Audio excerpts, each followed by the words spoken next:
It's Lancaster Woodturners Weekly Coffee Hour for number 169 for September 21st.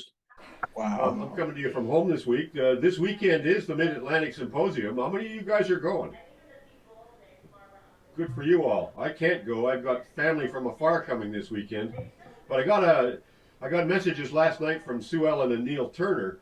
They're on the speaker roster, and Neil and I were buddies at the 2013 ITE, and I haven't seen them since 14. They may show up on the Zoom here this morning. I sent them the links, but I'm not sure they'll be able to make it. They're in a hotel. And if they do, I'll break off from whatever we're doing, and we'll have a little interview with Neil. He's a fantastically good turner, Australian. We can't get him on regularly because Australia is so many hours away from here. I'm seeing 29 this morning. We'll probably have a few more click in. Yeah, here they come. So let me see. The next Lancaster Club meeting is October 3rd. I don't know what the demo is, but I'm sure it'll be something good. But the Mid-Atlantic this weekend is the big event around here right now. Let's see. This is anybody else got announcements you want to make? Mid-Atlantic comments and questions? We're going to do show and tells this morning. I've got a slideshow I'd like to show you. So let me see who else would like to show stuff, just so I know what we're dealing with here. No hands today? What's going on with you guys? Nobody's in the shop? Is it too nice outside for anybody to be in the shop? I put my hand up. I don't know. Can you hear me now? Yeah, I can hear you a little better. Okay, great. I'm going to preempt the opening slot anyhow. I've got a slideshow that I put together that I've been wanting to show you for a little bit about magnet boxes, if you're not too bored with magnet boxes. Let me see if I can get that set up, if that's okay with everybody. Hey, John, while you're working on that, I had a quickie announcement I should have made. Go for it. Our club is moving. Baltimore Area Turners is going to move into a new woodcraft, which is opening in the Timonium, Maryland area. October 16th, I believe they're opening, and we'll probably have our first meeting there in November. So we're pretty excited about that. And if that makes it closer to anybody, come on by. That's good to hear. Which direction is Timonium from Baltimore? Just north. The first exit off of 695 83 there. You get on the 83, it's the first exit north of 695. I thought so. So for us, that's probably closer than Philadelphia, actually, or about the same distance as Philadelphia. It's definitely moving towards you. Yeah. Our local woodcraft gives our club 10% discount on anything without a power cord on meeting nights. They do that in Harrisburg as well. Yeah, I think that's probably their corporate policy. Yeah, We negotiate. They make sure there's a guy there to sell stuff too, and a lot of people arrive half an hour early just for that reason to shop the store. It's all good. I've been making these magnet boxes, and I've figured out a bunch of things I didn't know before. And I've been shooting some video, not to make a video because I'm not good enough at it yet, but in order to figure out what I'm doing wrong or what I can improve the process, and I'm getting steadily better at it. But I've still got some stuff to go. But anyway, from the video, and a few stills I shot, I've assembled a fairly short slideshow. If I can get it back here, let me get it. It was on here. Yeah, I'm going to switch to that. Yeah, you guys see that? Yep. Okay, is it right way around to you? Yep. Yes. Yes. Okay, so that's the drawing I made for the box I just held up, and that's the block of wood. And it's a 4-inch. I was working for a long time with 3-inch turning squares. This is a 4-inch turning square, and that makes a difference. Let's see where I have to do here to change slides. I'm a little bit discombobulated. Yeah, and there's the finished box against the drawing. As you can see, I got fairly close. Although next time I make it, I'm going to exaggerate. I made 2 already. I'm going to exaggerate the curves as much as I can and see what kind of voluptuous shape I can get out of it. And you guys can interrupt me anytime if you want to ask questions or post comments, please. So there's the block on the lathe. It's I'm kind of particular about making the roughing out the block. I want to get it to a clean cylinder. I want to get a 2 1/8 to 2 1/4 inch tenon on both ends. Then I'm going to part the lid off.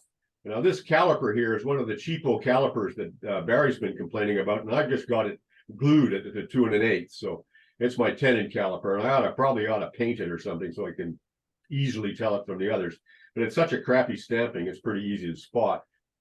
So I turn it between centers, and then I'm going to part the lid off. I'm usually parting about 1 1/8 inches there, leaving about 3 inches here, 3 to 4 inches here. I got to keep remembering to go over here to change slides.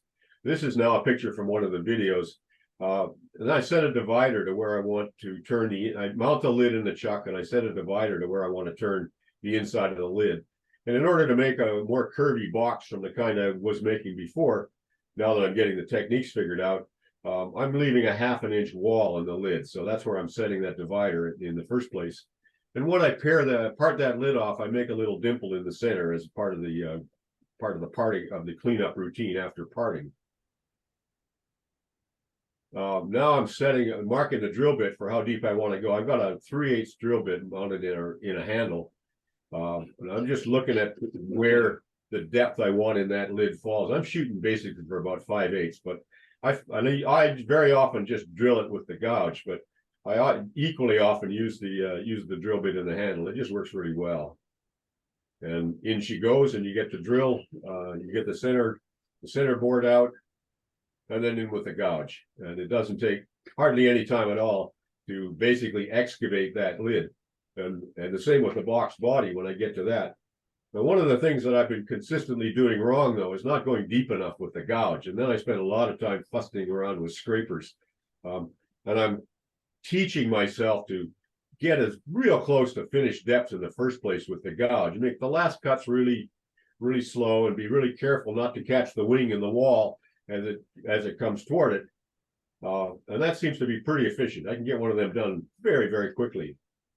There's the scrapers that I'm using. These are the double-ended Boxmasters, and I don't use them with handles, and I'm realizing that I really should. I need to put handles on them, which means that ultimately I'll probably have twice as many of them, but I don't care. I've been doing, as Mike says, buying the bars of high-speed steel and grinding my own to match the Boxmasters, and it seems to work pretty good. It's not quite as good a steel as you can buy for $100, but for $8 or 3 bars for $8, it's a real deal. They hold a burr well enough for what I'm trying to do. So I'm usually using one that has a fairly sharp nose, because the final cuts really want a tiny little edge. They don't want to have much edge engaged.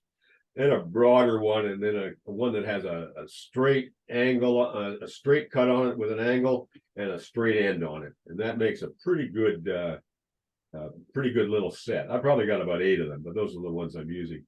You John, can see. can I make a comment? Yeah. I bought a set of hand thread chasers from Mark St. Ledger that he had the handle made that would be, the design is perfect for that. He made somehow cut the inside recess for the steel in a perfect rectangle, and he has a nylon thumb screw that he can tighten it down so you can reverse it very easily for thread chasing. And the tool that you got in your hand would be perfect for that kind of handle. Just a small white nylon thumb screw. I've made the similar handles by stack laminating. So I laminate the space, I make sure the space inside fits the tool. Yeah. 3 pieces. And I use a wedge, a little wooden wedge. And I usually paint the wedge a bright color so I can find it again. So I do that as well. That works pretty well also. But I agree with you, a little nylon thread would probably work even better.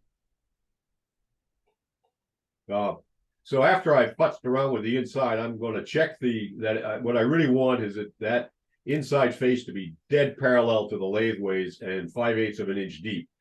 So I'm going to rest the ruler on the tool rest and sight it against the lathe ways, and here it's just right. You can spot a tiny difference with a little 6-inch steel ruler pressed against the sidewall there. The only place you get buggered up is if you have a little lump in the sidewall. It doesn't quite, you just have to make sure that's a straight pairing straight in. And then you can get that's the only way to really get this to work. And then finally, when I'm finished futzing around with the lid, I'm going to measure it to make sure it's to my spec. It's about 7/8 deep in the center. It's 5/8 at the edge. The wall is a 1/2 inch thick, and the whole block is about 1 1/8 inches. And I'm going to measure that because this is my good chance to get that right now. And I'm going to face off that front surface, which is not done here on this piece at this point. But I'm going to do that now too, and I'm going to try and make that a finish, what could be a finished surface, although part of my procedures doesn't require that anymore. Now here's the box body is being similarly treated, being paired off square. And I'm going to make a dimple, and I'm going to, the dividers I'm using have a little set screw that allows me to make a tiny adjustment. So in this case, I want the tenon that I'm going to put on this box to be a little bit bigger than the opening I made in the lid. If I make it the exact same size, I'm going to end up with it too small. And how would I know that? I've done it any number of times. So I'm going to open that divider up about a 32nd of an inch, so I get a little bit bigger of a circle here. And then I'm going to mark the depth of the tenon as well on the outside. I'm going to pair it off with the gouge. I'm going to make a slope, but I'm going to come to my line at the outside and make a slope back to the shoulder. And I'm going to clean that up with the scrapers to get it again parallel to the latheways. And again, I'm going to check it with the ruler. And then I'm going to do a test fit. And I want at this point a tight fit. The ultimate fit is going to be looser, but it's going to have to get looser later when I do the cleanup of the glue. So I want a tight fit here. And I'm never actually, I might not even drive it home. I just want to make sure it goes on there good. And now I'm going to lay out the depths, the hole, the circle on the lid for the holes. And there's an extraneous line over there on the box body. But one of the important things you can see on the box body there is a witness triangle. The single line is dead on the axis of the lathe, and then there's a double line that makes a triangle. So I can always get that workpiece back together the way it grew. And I use that horizontal line to line up with a notch in the #1 jaw of my chuck. And I always do that by habit. So I can always get the pieces back in the chuck the same way. And I find that is a big help with this process. I'm going to make the lid, the line for the where the magnets are going to fall, 1/4 of an inch up on the, or 5/16 up on the lid, and only 1/4 of an inch up on the body. I want a 1/16 to an 1/8 of an inch difference in there. And the reason is that on the boxes I've been making where I bore them both at once, I get lid bounce. There's bounce in there. It never quite works out right. But if I make it so I've got that overlap, then I can pair it so the lid snaps down hard, and that's what I want. And I'll show you that when I get past a little further on. So drawing the lines, same line in there on the box tenon, the body tenon. Now there's pictures from 2 different boxes here, so you're going to see slightly different wood going on as this goes by. This shows this is a different box with a walnut lid and a cherry body, and that's because I made the lid the opening and the tenon too small, or I don't know, it didn't fit anyway. So this is in progress. But you can see there the 2 layout lines. The line on the box lid is significantly bigger than the line down to the shoulder in the box body. And in the next slide, you can see the overlap there. This is almost an 1/8 of an overlap. And I'm also going to mark every 6 holes, and I use 4 magnets around. So I'm drawing an axial line where those magnets are going to fall. So I know where I'm going to want to drill this thing. Now this is what the off side of the bend extension on the tailstock side of my lathe looks like. Just to show you, I try and keep stuff off the latheways where I'm working, but I can't help it from piling stuff up out here.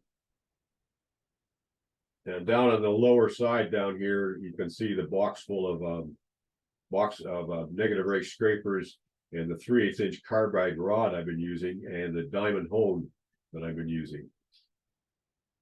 And I also I noticed Angelo uses binder clips to bundle up a set of sandpaper for a project.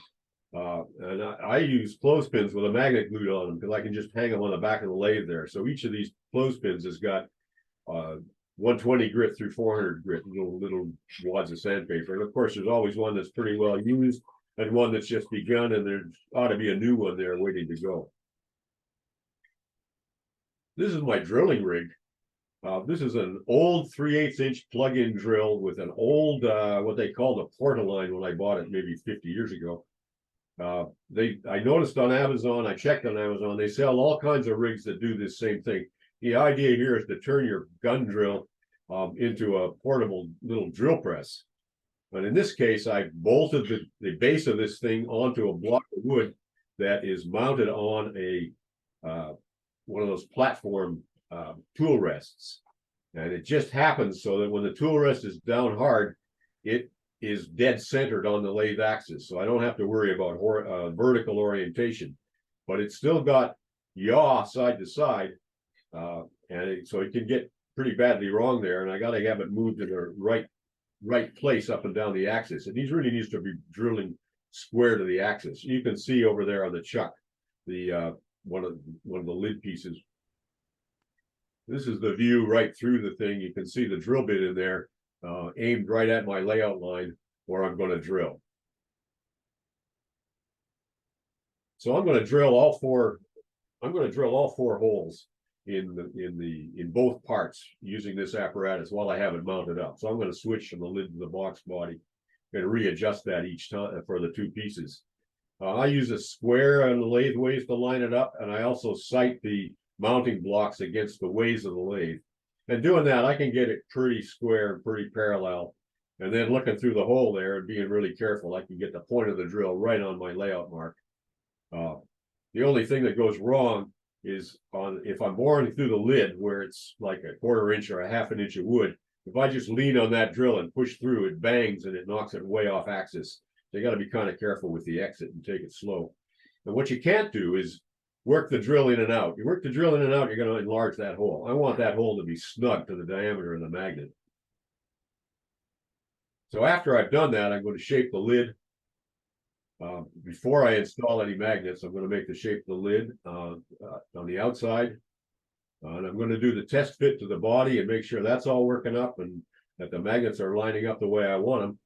And I can look through the hole where the magnet is and see where the mating hole is on the tenon. And I want there to be an overlap. I don't want them to be dead centered. When they're dead centered, I'm going to get bounced. When there's an overlap, those magnets are trying to suck that lid down tight. And that's what I want. I want it to snap down with a click. I'm going to show you that when I get done with the slideshow. Anybody else dying to say anything? Now's your chance. Okay. Now you can see I got a little stack of magnets in my hand. I don't need to know which is north or south. I just need to keep that stack intact and oriented the same way around. I'm going to press a magnet into each hole, and I'm going to adjust it so that it's centered in there, north and south, so that there's a space inside and a space outside. I want a 64th at least of space there. I'm going to work that lid and reshape it if I have to achieve that.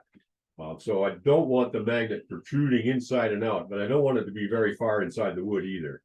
If the magnets protrude and bang together, they're going to abrade and they're ultimately going to chip. And once the coating chips off them, they degrade pretty fast.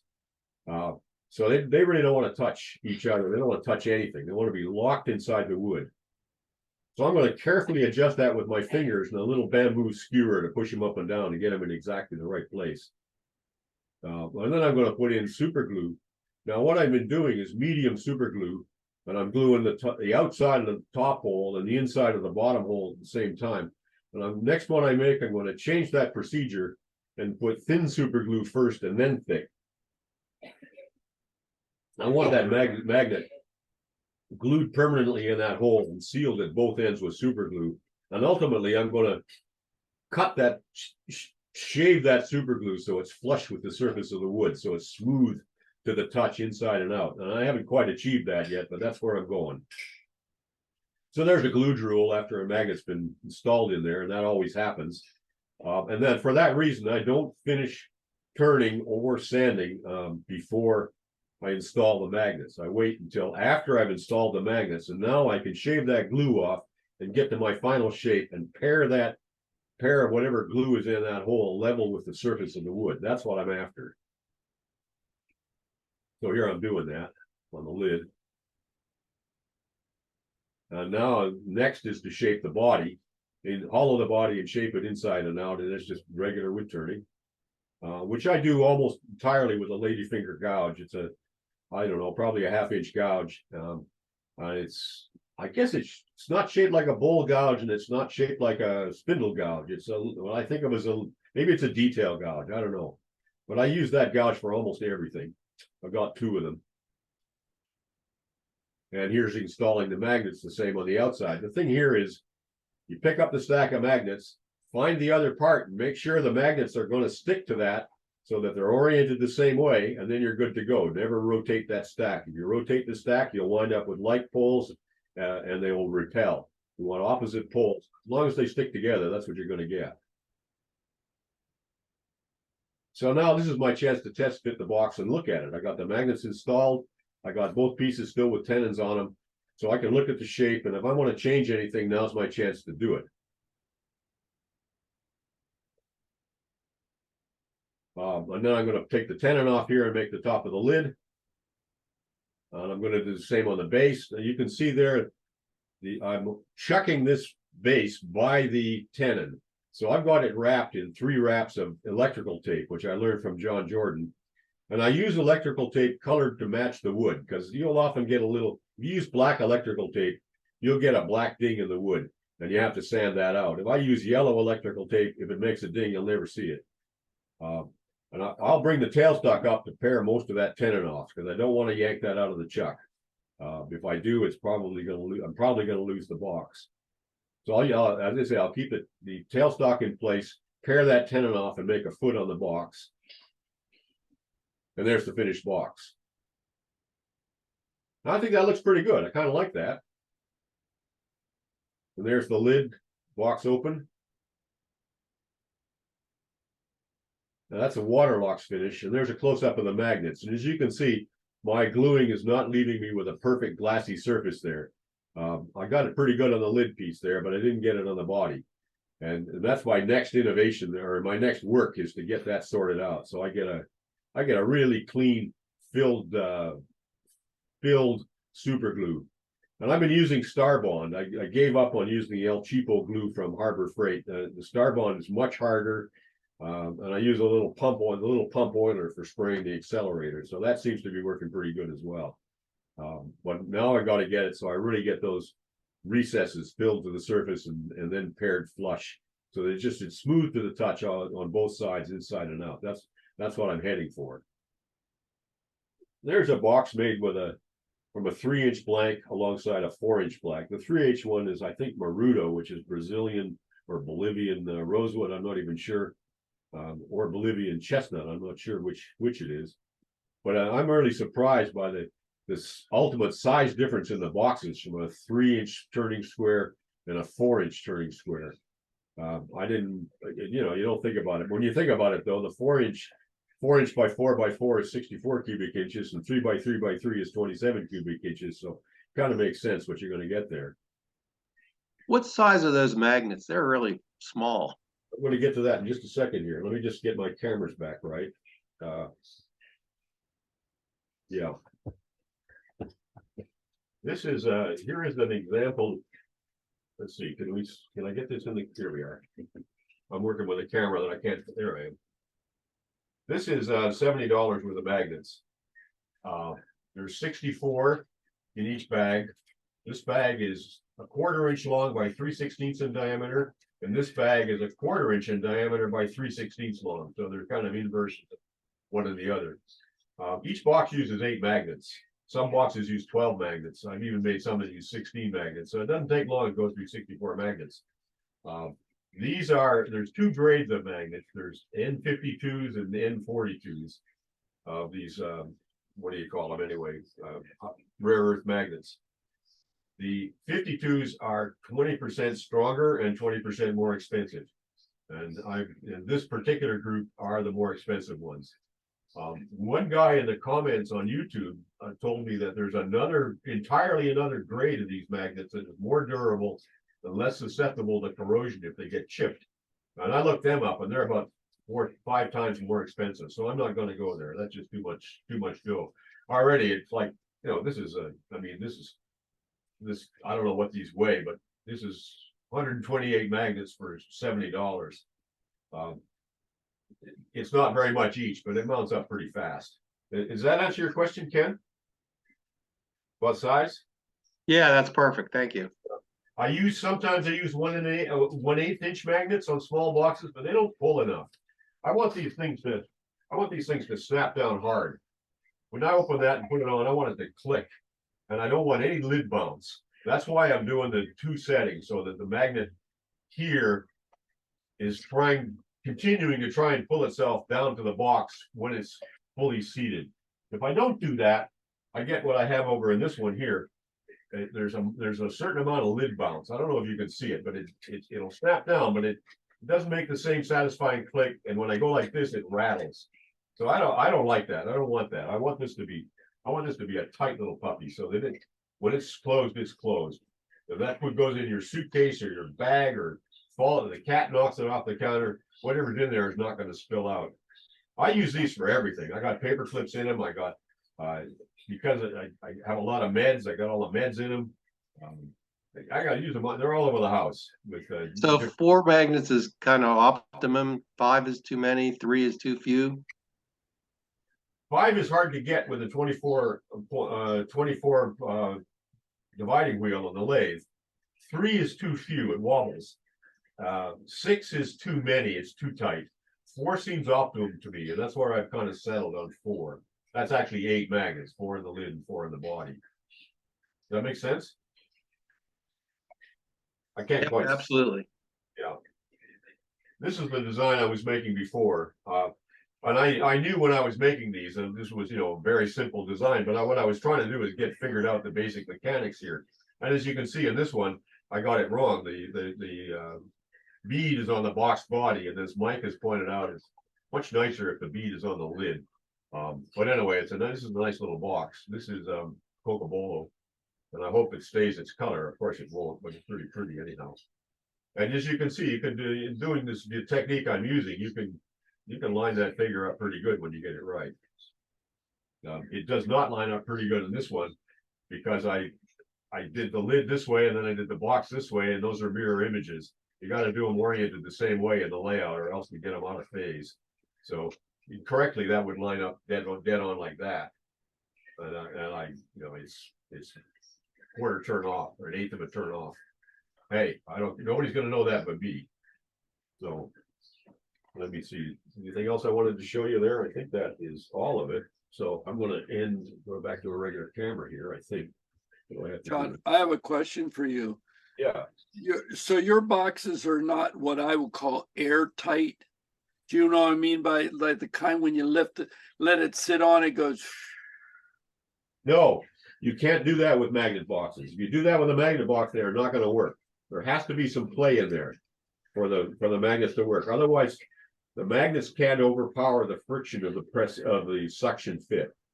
I got into this because I couldn't make an adequate suction fit. I buggered it up every time.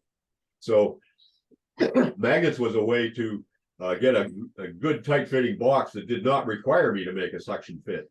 Now I know how to do it, but when I first got into it, I couldn't. I got it wrong every time. So I was looking for magnets for the answer. And I think I told you before, I used to figure out how to bury the magnets in the wood so the pull was this way. What I've now figured out is that just makes a very thick and clunky box. When I do it with the pull this way, which took me 6 years to figure out, I mean, your box proportions get back to what you'd like to have. You can make a very delicate box really using 1/8 magnets. You can get a box wall 1/8 thick. I like them a little more substantial, but there's no reason you can't go to very thin with that. So that's my story, and I'm going to stick to it. Any other questions or comments? John, one more Yeah, question. John, go ahead, Jim. Go ahead, Carl. One quick comment, and it may help you when you've got all your magnets lined up and stacked up the way they ship it. You could possibly take a black mark. Then when you insert the magnets, you would automatically orient them, and the black line will disappear because it's recessed into the wood. Would that help you at all? You mean by marking the poles? Exactly. Well, you Yeah. mark just anything to mark orientation, just I any used to do dot. that. I used to go to a lot of trouble to do that. I used to color one in red or put dots on them, and it turns out you don't have to. All you have to do is hold them up and they stick. If they stick together, they're good. If they push away, they're not good. So you just have to not rotate that stack of magnets. And you can always check it. Once you get them installed in one part, bring the stack of magnets up to it. If it sticks, you're good. If it repels, rotate it. And then don't rotate it, don't turn it around, just poke them in the holes. And that works every time. When I did it with the markings, I was sloppy enough so that I often got one magnet reversed, and that made a real mess. You'd have a lid that would go like this, it would be tacked up like this, one magnet repelling and 2 or 3 attracting. So John, I suspect you have a very good answer for this, but why wouldn't you take a 4x4 square and just stick it in the chuck that way instead of turning a tenon on the end? I want the accuracy of the tenon on both ends. It's hard to make a 4x4 square that's dead square, so it's not going to chuck the same way every time. But if I turn that to a clean cylinder with a real clean tenon that's shy of a 1/2 inch, so it doesn't bottom out of the chuck, that I can get that piece. That goes to the limit of accuracy with the lathes we're using. You can get better with a machinist lathe, but on a wood lathe, that's about as close as you're going to get. It's within 1/100 of an inch or less. Well, I see Richard Raffin goes to almost 100% of what he calls shark jaws from Vicmark that are very deep. And he always uses a square, and I doubt if they're perfectly square, but I think it's because the jaws are longer. He's got enough bite, and when he's making boxes, it's fairly short, so it's not hanging out 4 inches, and he saves that step of putting it between centers and rounding it off. He sticks it initially in jaws. It's taken me a while. I've tried that, but I'm still more comfortable like you with a tenon. I've done it that way too, and I don't get the good results I want. I think if I was as good as Richard Raffin, I would. And if I had the money to buy Vicmark chucks, I would. I'm using these old one-way things with the Tommy bars because that's what I have. And they're not that accurate either. So it's all a lot of compensation for the equipment we have. But I can see, Raffin is such an astoundingly good turner. I think he could make it work with his teeth. Well, I asked that question because I tried it. And the other thing that you have to make sure your end is chopped off really square and then sits squarely into the jaw. And then it's still a crapshoot. So it's a crapshoot anyway. Yeah. What I always find is my block is not dead square, so that it's 3 jaws are holding it. 1 jaw is in space. And now which jaw was that? And so the next time I chuck it or whatever, it's just not gonna be the same way around. And it doesn't take any time to make that cylinder and put that tenon on it. I mean, if we're talking 5 minutes, it will be a lot. It's just one parting tool and one roughing gouge. I'm not after a surface on that's any cleaner than I'm going to get off the straight wing of a roughing gouge. Can I interject something here for Jim? That if you had to take it out and rechuck it with a tenon, you could do it. With a square, impossible. Yeah. The other thing is if you take a blank and make it round with a tenon on each end, you might discover some grain patterns as you turn it that might make you flip it from end to end. That's true too. You can choose. I've always pointed that out in teaching. And also, how often do you have a 4-inch dried blank? I'm always starting with green wood, so. Well, these boxes you're working with dry wood. I have quite a lot of it because I put it up years ago, but it's not square. It wasn't square when I saw it. It isn't square now that I've dried it, and I'm not going to put it through a planer at that when it's only 8 inches long. So it's just not going to get to be square. And I have tried that a lot. It's just to me easier and better to. Part of it is because I'm not a good turner like Richard Raffin. I often am going to end up rechucking each piece more than one time. And if I'm really good at it and I know exactly what I'm doing, I'm going one end to the other in the most efficient way, I'm not going to do that. But I'm not like that. So I'm going to end up rechucking that piece, and I want to get it back as close to where it was as I can possibly do it. I'm often also chucking, holding on, when I'm holding on to the inside of this, when it's a nearly finished piece, I'm probably gonna wrap tape around the chuck jaws. I'm gonna put it in there loose to see where the jaws wanna be. Put a couple of wraps of tape around it, and then and the tape is stretchy, so I can tighten the chuck jaws into this recess without leaving any marks from the jaws. I find that a worthwhile pause to blanket the almost finished work with tape when I'm in the stages of rechucking. Who's that, Randy? Hello. Randy's outside somewhere. Yeah. Guess where we are? No, where are you? Wait a minute. You might be outside my house. Nope. You're in Hayesville. We are loading up. What the hell would we? Oh, you're loading the lathes. Of course you are. You're at Doug's house. Hey, would you guys stay live so we can see you dropping the lathe off the thing? We don't want to see that. We really don't want to see that. Yeah, Bowman, my place and it's my lathe. You can think if you think we're dropping it just for you guys. If you all want to make a contribution to my system each, then I'll maybe drop it. We can see how it looks after it's dropped off the top end. But other than that, until I get the contribution, I think we'll just leave it as it is. Hey, Doug, I thought your lathe might work and if it got a good smack. So. A speck of dust or whatever. We're trying to get it to professional turners, let some professional turners use it as opposed to us amateurs. I think you guys are as professional movers. I mean, the moving thing, I videoed it last year. It's an enormous operation to move in 4 lathes and 4 grinder stands and all the video gear. It takes 2 trips with a box truck and about 5 guys to do it. It's really a lot of work. And it's got to be done right, or as we had last year, a lathe falls off the truck back. I see why Toby's not here today. Toby might be at the. I don't think he's Part there. Of the. Is he there? I think I saw it. Yeah. Yeah, he's there. How many guys you got? 1, 2, 3, 4, 5, 6. Yeah, that's about the right size team for that too. Most of the people down at the hotel, the conference center. You got enough people. The problem is making sure everybody's kind of coordinated and working together. If they start working independently, that's when it really goes down. Hey, the real question for Doug is, did he have the shop cleaned out so you could get the lathe out through? Did I have to what? He would have had to. Did I have to what, Jim?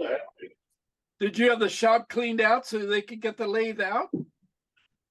Hang on a second. How do you change the picture on this thing? That's all right, Doug.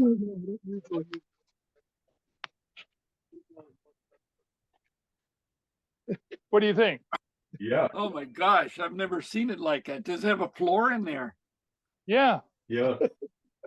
See, a floor and an aisle. What do you need? You need an aisle wide. That's where the lathe sits. So all you need is 12 inches wide or 14 inches wide, and it goes right through, just like spit through a goose. We got to hit the road for the next one. See you later. Okay. Have a good one. Have a good Thank one, you. guys. Thanks for the peek. Okay, that's me on magnet boxes. If there's no more questions or comments, I'm going to go to the guys with their hands up. Okay, Stu, what do you got? Okay, you were wanting to know a little bit about some wing bowls. Jim, you were interested in this. You're talking about going to make one. Yeah, those are propellers, Yeah, they are. This one got me a couple of times. I tell you, they are a little dangerous. Is that all one piece? Yep. Jesus, that's an enormous piece of wood. Yeah, it's probably about I don't know. I haven't measured it. I'm going to guess at about 15 inches, probably tip to tip. It's a piece of elm, and believe me, I don't know how this sucker held together. It's got quite a split on it, as you can see. It went down almost 3/4 of the way through the piece, and yeah, it held together. So I was quite happy with that. But So what's It's the finish on that? What's that heavy? right finish now, on? what I did is I colored it. I used leather dye, and that was yellow and red, yellow and ox blood, to end up with this color. I was a little bit behind that. I didn't know what to do with it for color, and I wanted it yellow. So the first yellow that I put on it wasn't very good, and I added a little bit of ox blood to it, and I gave it a nice orange color. But you know, if you ever do these, you're going to find that this section in here is really hard to sand. It's hard to get. You can't get in there with a power tool. It's all going down behind, and I run a little bit short on you know, being able to get at it. So And what's sorry? that glossy stuff though? Did you coat the I whole thing? didn't get that far yet. That's it's on its third coat of flood coat epoxy. Do you think the wood's going to shrink underneath that, or what's going to happen over time? I don't know. I'm going to find out. It's, I'll bet the wood shrinks underneath that. yeah, it might, because well, I don't know how green it is. It was cut this year, and it's been I rough turned this a couple of months ago. Yeah, it's been sitting in my shop, and I figured it was dry enough to turn. So you know, it's kind of an experimental thing for me too. With I was thinking about the shrinkage on it. So I got I got 3 coats on it for flood to smooth it out, and I do have to put another one on, as I got a little section in here that didn't quite catch very well. So I'm kind of waiting it out a bit, give it a little more cure time, and going to give it another coat. So Are you going to Hey, leave it? Stu, this is Ken. Did you blow all the dust and chips out of the rafters when you were turning that? yeah, pretty much, I guess. It it doesn't do too bad. It you can turn it, and as long as you're careful, Are you going to leave it all glossy like that, or are you going to dull that down when you're done? No, I'm going to leave this one glossy. Most of them that I do, I finish with Osmo, and that's what I'm trying to decide on. You know, I wanted to try one with a flood coat, just see what it looked like, and I don't know. I think it's an overshine. It's just too much for this style of a turn. Yeah, it's a kind of a contradiction between the rustic piece of wood and the very high, thick, syrupy coat. That's right. I think you're going to find that wood is going to move under the epoxy. It'll be really interesting to bring this thing back in a year and have a look at it. That's what I plan to do. So we'll. Hey, Stu, see how it goes. Yeah. Did you coat the bottom of it where it's sitting now? Is that coated also? My base isn't finished. I gotta turn the base off of it yet. Oh, okay, because that's going to be a problem area if you don't seal it up, right? So. Well, I'm actually, I'm trying to decide if I'm going to leave that plain and just put a coat of Osmo on the bottom of it after I finish it, or if I should flood it also. Well, if you don't, that's going to be where the moisture is going to get in and out. That's right. Right. So I'll probably end up putting a flood on that. Questions for Stu?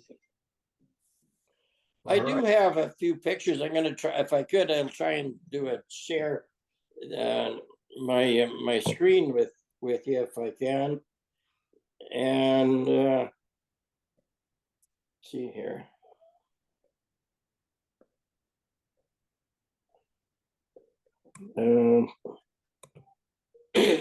I've done this for a while, so.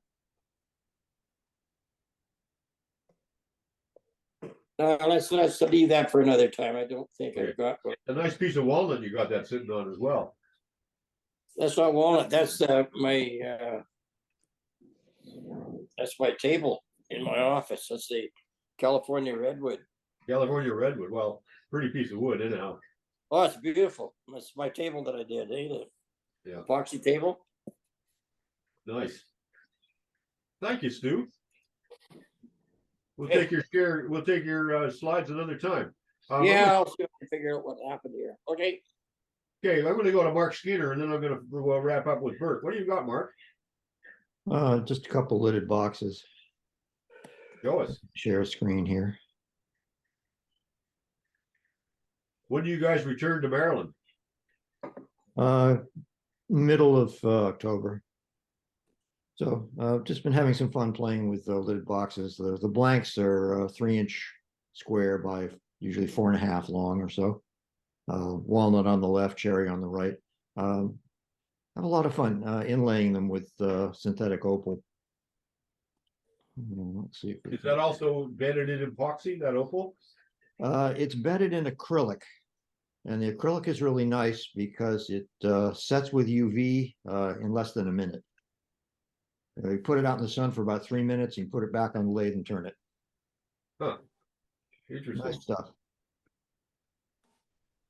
And this is a little piece of cherry. Nice piece of cherry too. Yep. And that looks like that's on a walnut table also.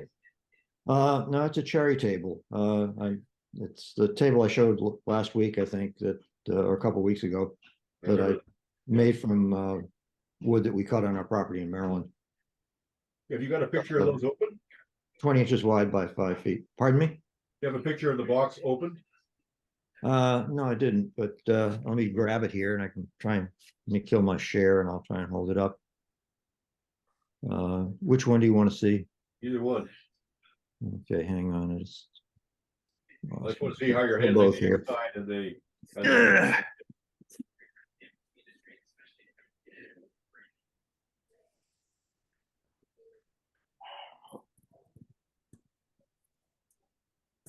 You're gonna have to hold it in front of your face or it's gonna get lost in the background. Yeah. Okay, so that's a tight fit with a recess inside. Oh yeah. Nice. Nice. And then here's the walnut one.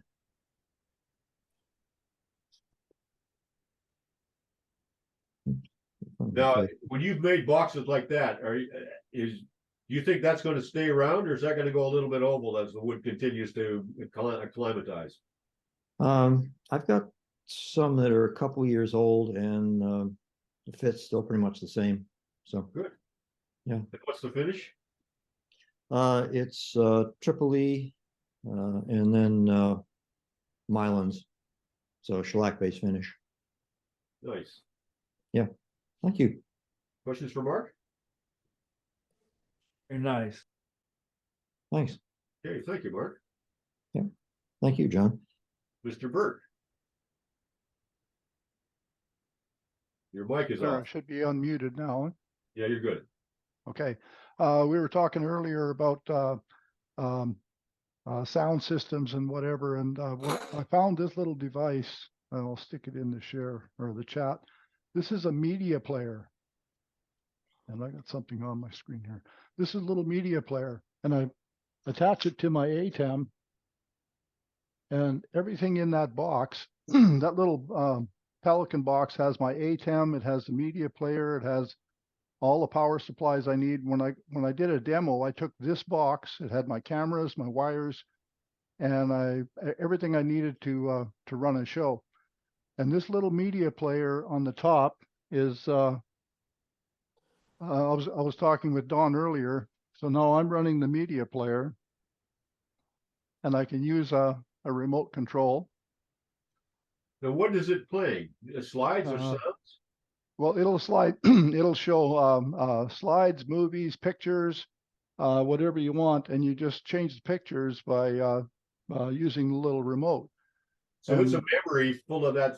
So whereas I'm showing pictures from another second computer, a laptop, you're showing them from that little self-contained dinghy. Yeah, that little thingy, I just plugged a USB with the files already on it, and so it makes it really, really simple to make a video thing, and especially if you're doing a Zoom, because you don't have to share screen. So we were talking earlier, Don was talking about his little sled that he used for his owls, and I made, from his inspiration, I made this sled. So it sits on a platform that's in my banjo, and it's got a T-slot across the front, and I made that little sled guide. This has got my router in it. Your picture is rotated 90 degrees. It's hard for us to follow it. Can you rotate that? No, actually, I just put these pictures up, so you're right. I apologize for that, because it looks right if I just use the USB on my computer, but on this particular media player, it's the first time I'm using it this way. but I wanted to show John my adjustment thing for my router. I've got that bolt in the back and a wing nut, so I can set the depth and lock it. And then when I slide it forward and back in the sled, I know that it's always going to hit the lathe at the same place. So you can pull it back and slide it forward. I'm liking that. I've been trying to figure out how to make something like that, and I'm trying to look at yours there, trying to be sure I understand what's going on. I Yeah, and saw I a piece of angle iron in there as the anchor underneath the router. That's a piece of aluminum angle, and it wasn't. I wanted 4-inch aluminum. I couldn't find it, so I had to add another aluminum plate to mount the router on, and then bolt that to the angle, and the angle slides back and forth. But what I was mentioning, I use this sled, my biscuit jointer. If I take the router off, the angle and the adjusting rod come out, and I've got the slot.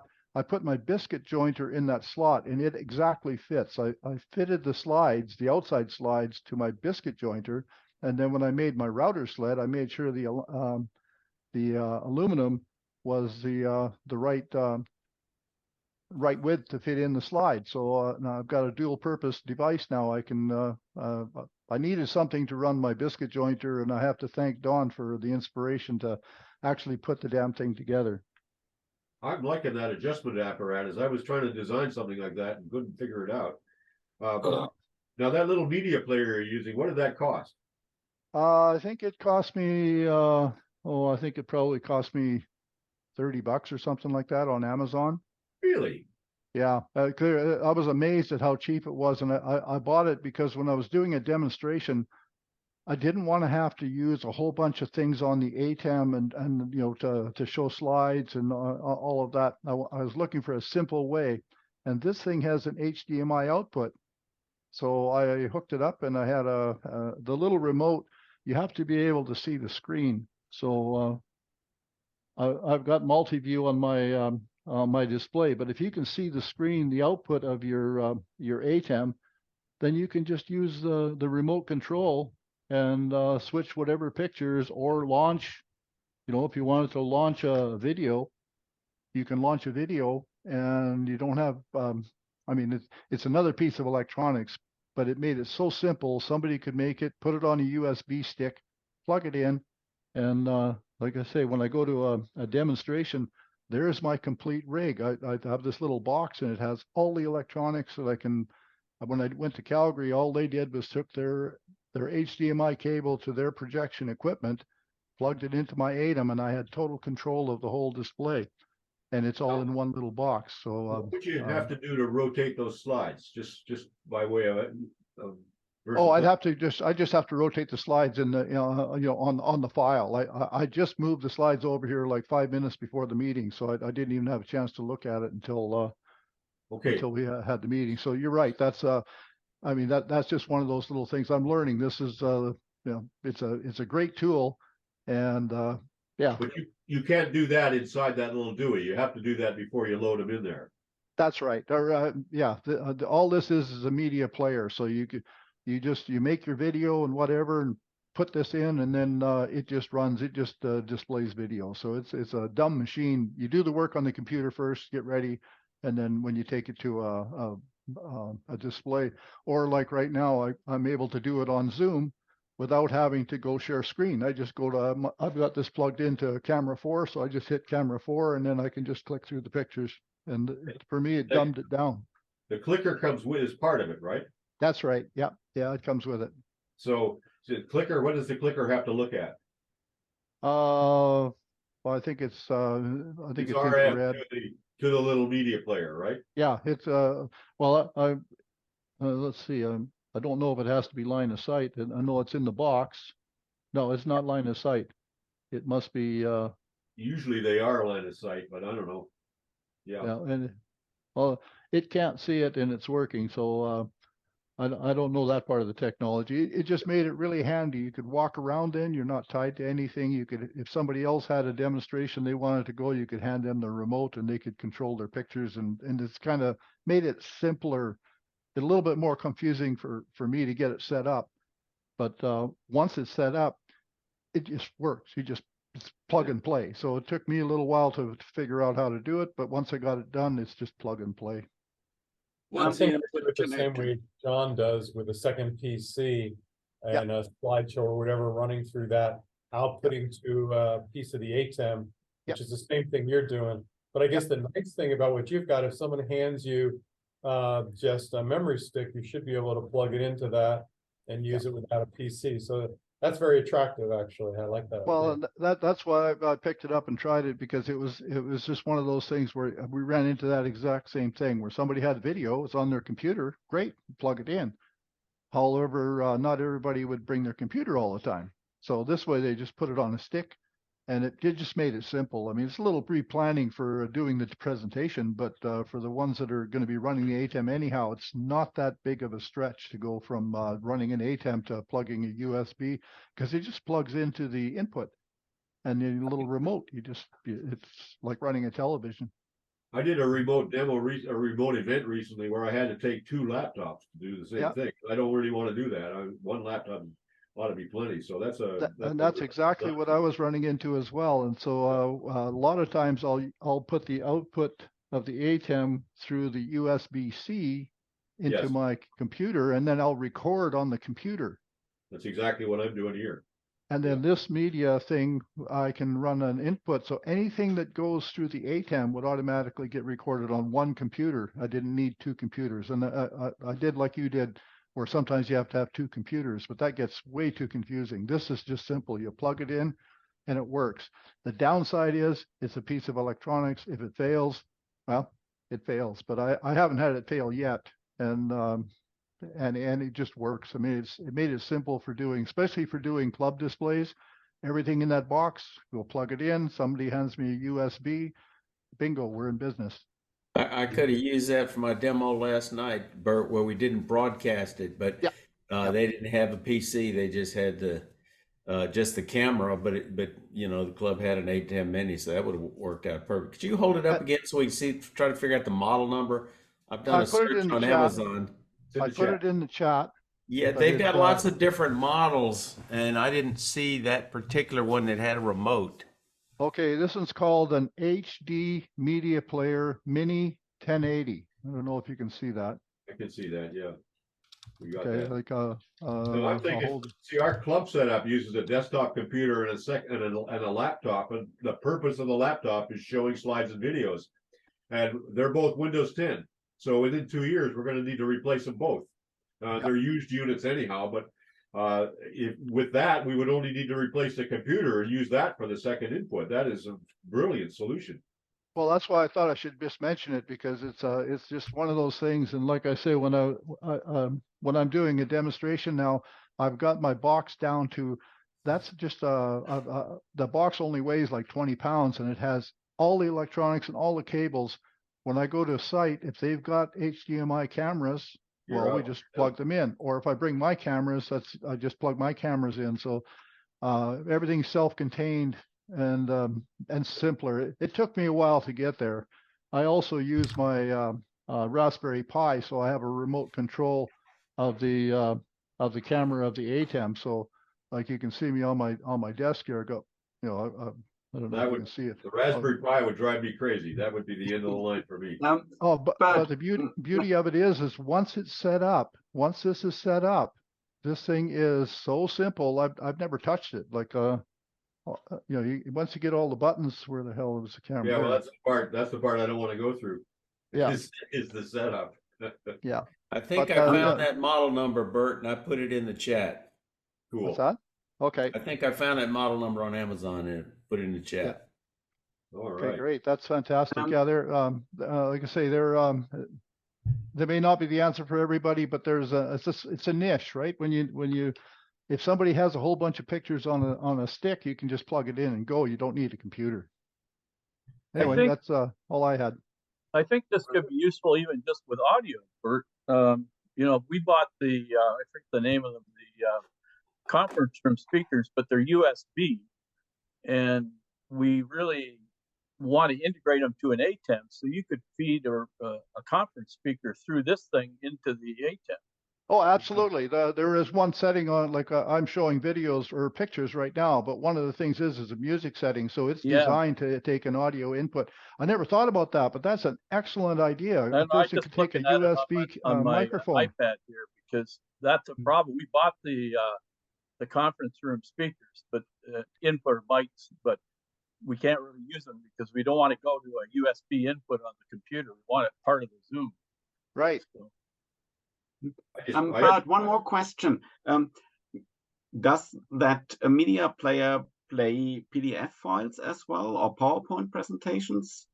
Yeah, if you've got a PowerPoint presentation that's saved in the run mode, where you don't need the parent project or program to run it, it'll just run it like a video file. So if you save your PowerPoint in a what I forget what they call it, but you can save Slideshow. PowerPoints for, so you can run it, and this will run it. So this thing just handles it like it's a media player. So any media format, it'll be pictures or music or video or it's like I thought it was an interesting little piece of equipment that really made my life a lot easier. So I try to keep it simple.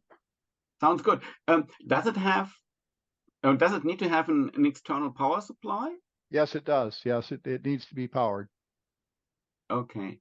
But in my little box, setup that I've got here, I've got power supplies.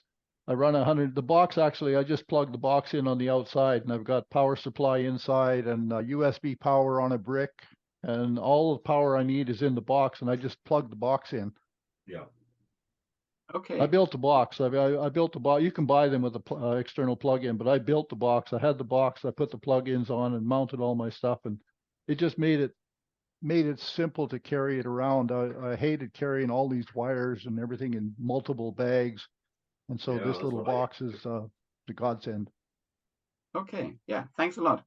You're making me want to ditch my my vMix real soon, because it's getting where if I don't do a presentation every month, there's just too many moving parts. And I was thinking about abandoning remote demos maybe after my last planned one in April, but this may extend the life a little bit if I go to an that ATEM Mini in one of these devices. If you do an ATEM, make sure you get the Pro model so that you get the multi-view, because I've got a separate monitor on it, and with the multi-view, I can see the outputs and inputs of all of the audio. And with my ATEM Mini, before I had the Pro, I couldn't see that, and I used to sometimes not know whether there was sound on or not. But so the ATEM Mini Pro, or the ISO, or the new ones, but make sure it's got the ability to have multi-view, so you can actually check all of your audio settings, and you can see what your output settings are.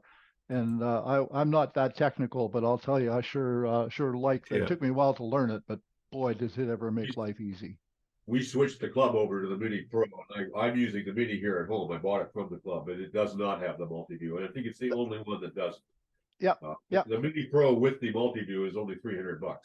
Which is the price of the so. Yeah, I mean, it's an evolution, and I started with the Mini as well because it was cheaper, but I went and bought a Pro because there was just so many advantages, and now they've got the one with 8 inputs. Well, I don't need 8 inputs. I only ever use 2. That's the one we have. The Mini Pro Extreme has 8 inputs. We found terrific. Yeah, we don't need that either. We don't. It's too many inputs. It's part of keeping it as simple as we can. Don, we're going to have to leave you on the cutting room floor till next week. Is that okay with you? Yeah, that's fine. It's just I was going to show the jig that Bert was showing on his things, that the setup that I had. That's all. Okay, hold it up very quickly. Yep. This piece here is the clamping device that's on a mortar saw, where you get the tenon saws and your pillars and your metals. So I threw it away, but I kept this piece. I've screwed that onto the main base. That lets you drag it back and forth. Yeah, and then I screwed that onto my slide, locking up there, and then I've got fine adjustment on this, and then lock it into place once it's there. Just another way of doing it so that you could see it. That's very nice. And since we're overtime here, I'm going to tell you about a thing that Shalikian told us about last week, setting your wooden posts in sand, not concrete. I read in the Times yesterday that the science guys have found 500,000-year-old wooden posts in a riverbank in Zambia. They were in sand, and they managed to get preserved for 500,000 years. And one of them has a mortise in it, and they all got tool marks on them from working with flint. And it shows you that people were working with wood before the earliest known wood was about 6,000 years. And now the earliest known worked wood by humans, pre-humans, is 500,000, 400,000 years old. And I found that just an absolutely mind-blowing. It always made sense to me that one of the first things people would do was shape mud into things and work with wood with hands and stone tools. And it looks like that's true. That's been going on for 500,000 years. Blows me away. Yeah, John, I read the same article in Interesting Engineering. Is that true? I saw it in the Times, but yeah. Okay, gotcha. Yeah. Yep. So you're right, Chili. Blew me away. Sand, they'll last forever. See you all next week. Wood shop. Thank God for wood.